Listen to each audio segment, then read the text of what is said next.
নমস্কার বন্ধুরা, চলে এলাম আবারও একটি নতুন রান্না নিয়ে। আমার প্রায় সকল রান্নাই আপনারা ভীষণভাবে পছন্দ করেছেন, তো দেখতে থাকুন ভিডিওটি শেষ পর্যন্ত। আশা করছি আপনাদের অবশ্যই কিন্তু ভালো লাগবে এই মাছের ঝোলটিও। প্রথমেই দেখুন নুন হলুদ মাখিয়ে কিছু মাছ ভেজে নিচ্ছে। এগুলো হচ্ছে কিন্তু লোকাল রুই। এই মাছগুলো দিয়ে তরকারি কিন্তু বেশ সুস্বাদু হয়।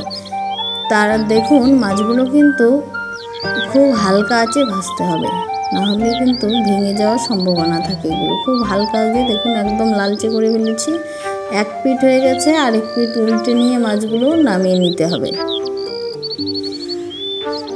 আর আমি কিন্তু গ্রামাঞ্চলের খুব পুরনো রান্না খুব সহজভাবে আপনাদের সামনে তুলে ধরার চেষ্টা করি। একবার হলেও আমার চ্যানেলটা ভিজিট করবেন, অবশ্যই আপনাদের ভালো লাগবে। আর ভালো লাগলে চ্যানেলটি সাবস্ক্রাইব করে বেল নোটিফিকেশানটা অন করে দেবেন।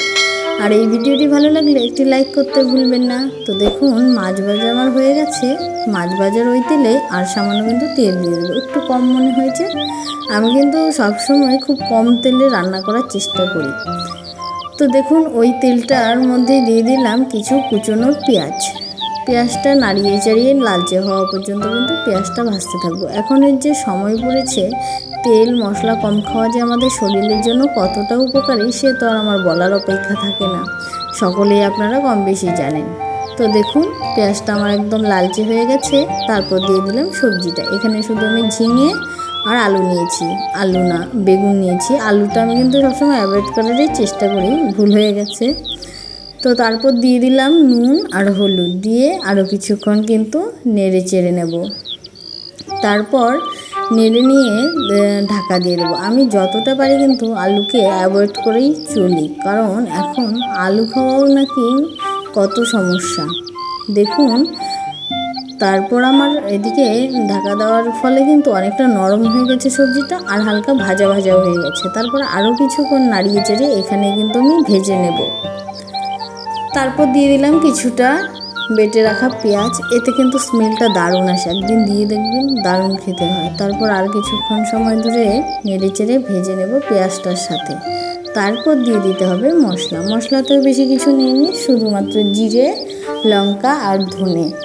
তারপর দিয়ে ভালো করে কিন্তু কষিয়ে নিতে হবে যতক্ষণ না হালকা তেল ছেড়ে আসবে। তেল সেরকম ছাড়বে না, কেননা বেশি তেল দিলে সেরকম দেখা যায়। এটা বুঝতে হবে যে ভাজা একটা ব্যাপার চলে আসছে, আর মশলা থেকে একটা কাঁচা গন্ধ সেটাও কিন্তু চলে যায়।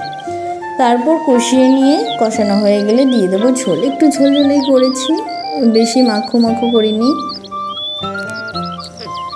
তারপর ঝোল দেওয়ার সাথে সাথে কিন্তু আমি মাছগুলো দিয়ে দিই। কেন বলুন তো, এতে তরকারির স্বাদটা অনেকটাই বেড়ে যায়। অনেকক্ষণ সময় ধরে মাছের সাথে তরকারিটা ফুটার কারণে কিন্তু তরকারির স্বাদটা বেশি হয়। সবার লাস্টে দিয়ে নামিয়ে নিলে এর স্বাদটা কিন্তু কম হয়, আমার তাই মনে হয়। এটা আমার নিজস্ব মতামত জানিয়েছি।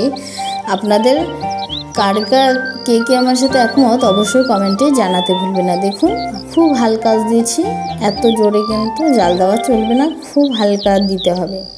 কিছুক্ষণ সময় ধরে ফুটতে দেখবেন তেলটা কিন্তু সাইডে কালো হয়ে সরে এসছে। তখনই তো বুঝতে হবে রান্নাটি হয়ে গেছে। তারপর নামিয়ে নিন আর গরম পরিবেশন করুন। অসাধারণ হয়েছিল খেতে। একদিন হলেও এভাবে রান্না করে ট্রাই করতে পারেন।